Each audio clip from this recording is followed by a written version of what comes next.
Bonjour et bienvenue dans Space. 2014 a été une année extraordinaire dans notre système solaire. Nous nous sommes posés sur une comète, nous avons de nouveaux astronautes dans l'espace et toutes sortes de missions en préparation. Alors quel est le futur du secteur spatial en Europe? Nous allons y revenir, mais d'abord les nouvelles du mois de notre univers. Sortie d'hibernation réussie pour la sonde américaine New Horizons. La voici parée à remplir sa mission, la toute première exploration de la planète naine Pluton et de son satellite Charon, arrivé sur site en juillet. C'est la version japonaise de Rosetta. La mission Hayabusa 2 a été lancée à destination d'un astéroïde. Objectif, l'étudier et ramener un échantillon de son sol sur Terre en 2020. À son bord, un petit atterrisseur de fabrication allemande. L'Observatoire européen austral confirme avoir levé le milliard d'euros nécessaire à la construction au Chili de son télescope XXL, le plus grand au monde. Les travaux peuvent donc commencer, entrée en fonction prévue au début de la prochaine décennie. Les décisions prises ces derniers jours auront un impact sur le programme spatial des 10, 20, 30, voire même 50 prochaines années. Voyons ce qui nous attend. L'espace peut inspirer émerveillement et humilité. Ces images de la Terre ont été capturées par l'astronaute allemand Alexander Gerst au cours de son séjour de 6 mois à bord de la Station spatiale internationale. Ce que j'ai le plus aimé, c'est la façon magnifique dont Alexander Gerst a montré la Terre depuis l'espace. Il a su capter l'attention de nombreux jeunes et fasciner des gens un peu plus âgés, mais jeunes dans leur tête. Pour moi, il a fait beaucoup pour la recherche spatiale en Allemagne. L'espace, c'est le terrain d'une grande aventure humaine pleine d'humanité. Quand Philae s'est posé, nous étions là pour partager l'émotion. Waouh, par où commencer? Nous nous sommes posés sur une comète, qui l'eût cru? C'est une source d'inspiration, vraiment. Mais l'espace a aussi à voir avec la politique et bien sûr, l'argent. Retour sur Terre, donc, dans la ville de Luxembourg qui se prépare pour Noël. À 2 pas de là, le manège de la politique spatiale européenne tourne aussi avec les ministres des 20 États membres de l'Agence spatiale européenne venus parler fusées, missions et financement. Un des thèmes aujourd'hui est l'équilibrage des différentes contributions de différents pays, en particulier de la France, de l'Italie et de l'Allemagne. L'essentiel du marchandage s'est fait en amont. Le budget annuel de 3,3 milliards d'euros de l'Agence spatiale européenne a déjà été défini. À Luxembourg, on apporte la touche finale et on valide. La réussite de ce genre de réunion dépend souvent des contacts noués au fil du temps, comme l'explique le ministre britannique des Sciences. Les enjeux sont très importants et la seule manière de procéder est de rencontrer les gens de visu, apprendre à les connaître pour trouver un accord. On a beaucoup parlé fusée à Luxembourg. La fusée européenne Ariane 5 est désormais jugée trop chère. Sa position de leader sur le marché est menacée par sa nouvelle concurrente américaine SpaceX, moins coûteuse. La réponse de l'Agence spatiale européenne sera la toute nouvelle Ariane 6, déjà assurée d'un financement de 3 milliards d'euros.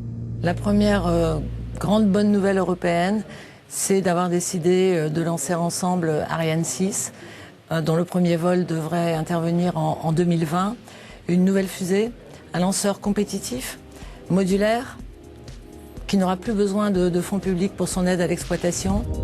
Voici à quoi ressemblera Ariane 6. Elle se déclinera en 2 versions avec au choix 2 ou 4 propulseurs. Chaque lancement coûtera de 70 à 115 millions d'euros contre 160 millions d'euros actuellement avec Ariane 5. Cela nous donne plus de flexibilité et nous rend plus compétitifs parce que nous, les Européens, voulons conserver notre propre accès à l'espace face à la concurrence américaine, chinoise, russe et indienne. Il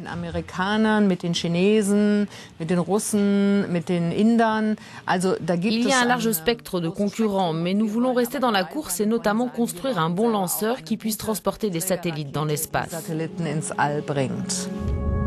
Côté destination, Mars s'impose comme une évidence. La mission ExoMars emmenée par l'Italie et la Grande-Bretagne lancera une sonde vers l'orbite martienne en 2016. Puis en 2018, le rover ExoMars se posera sur la planète rouge.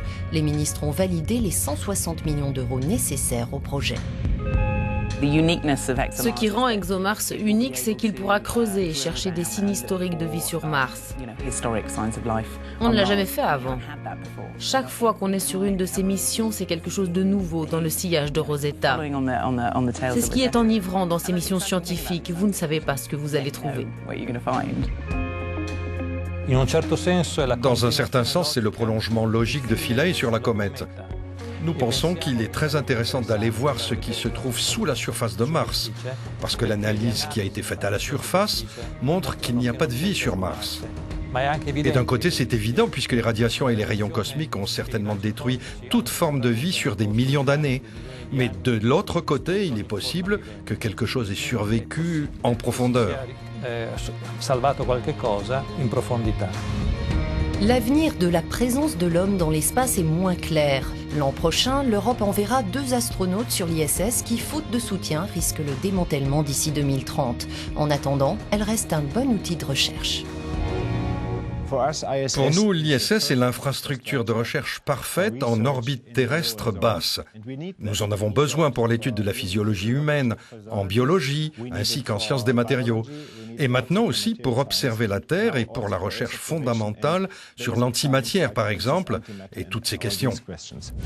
Et si les astronautes ont un rôle important à jouer dans l'exploration, les missions robotisées comme Rosetta ont décidément la cote en Europe. Aujourd'hui, moi, ce qui m'impressionne le plus, c'est la capacité des robots. Nous allons aller partout avec des robots. Donc, c'est la puissance des robots qui, finalement, permet de faire beaucoup plus vite, beaucoup mieux et beaucoup moins cher que l'exploration habitée. Tous les membres de l'Agence spatiale européenne se doivent de financer les missions scientifiques. Mais la plupart des gouvernements investissent dans l'espace parce que ça rapporte. Le secteur crée non seulement des emplois, mais aussi des services aujourd'hui tenus pour acquis, tels que la télévision par satellite ou encore la navigation GPS. Au-delà du rêve que l'espace offre à tous, il y a les résultats réels et tangibles de la recherche scientifique dans ce secteur, qui sont aussi fondamentaux pour le développement futur de nos pays.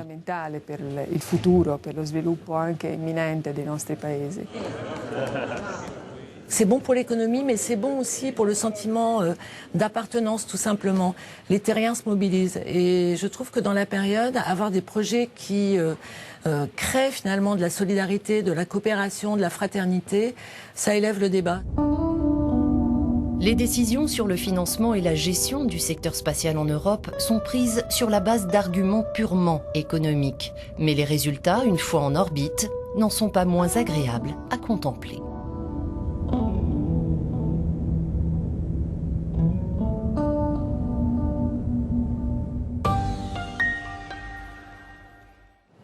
Le mois prochain dans Space, nous serons avec les experts qui travaillent sur la nature de la matière noire et de l'énergie sombre.